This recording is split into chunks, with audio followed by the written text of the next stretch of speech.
माशाल्लाह दो मक्खी ची ने माशाल्लाह बकरे ले आंदे खूबसूरत माशाल्लाह बकरे ने और डब्बा लड्डी माशाल्लाह चंगे हाइट कर दे विच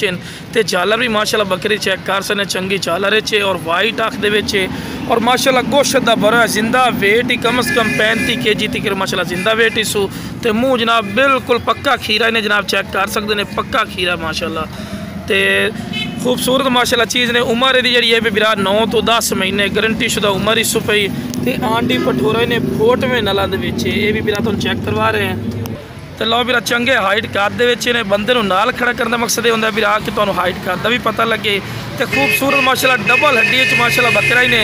अगर अच्छी साम करसो बिरा 100 kg तक वजन करने वाला माशाल्लाह ये बकरा पिया तो हूँ इस तो बाद तुहानू दूसरा बकरा भी खाने हैं उस तो बाद तुहानू टोर फेर के भी खावे ठीक हो गया बिरा सही भी जरा दूसरा बकरा लियाओ तो लो जनाब दूसरे नंबर पर माशाल्लाह पठोरा गिने लाल मक्की चीना दोने सके भाई हैं तो ये माशाल्लाह झालर चेक कर सकते हो चंगे लंबे कान खूबसूरत माशाल्लाह चीज़ ने तो मुँह जनाब बिल्कुल खीरा जनाब चेक कर सकते हैं पक्का खीरा ही ने उम्र दी कन्फर्म जी ना दोवां दी बिरा 10 महीने माशाल्लाह उम्र ही ने और डब्बा लड्डी दे विच चौड़ियां छातियां माशाल्लाह चेक कर सकते हैं और बिल्कुल बरीक पशम दे विच ने और आंडी पठोरा कोई खस्सी नहीं लो बिरा हाइट कद भी माशाल्लाह चेक कर सकते हैं चंगे हाइट कद दे विच और चंगी वेल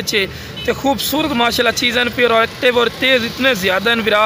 कि इन्होंने पैर बनने पै गए माशाल्लाह ब्रीडिंग क्वालिटी वाले माशाल्लाह बकरे भी ने तो खूबसूरत माशाल्लाह कुर्बानी तिकर अगर अच्छी साम कर ले तो 100 kg तिकर माशाल्लाह वजन कर जाते हैं और माशाल्लाह हर पॉइंट वे प्लस ने कि भी तुहानू हड्डी नज़र नहीं आ रही डबल हड्डी माशाल्लाह पठोरन गोश्त दे भरे हुए सही भी दर्द उन्होंने इकट्ठा खड़ा करके चेक करवाओ तो चारा ही खवा के विखाओ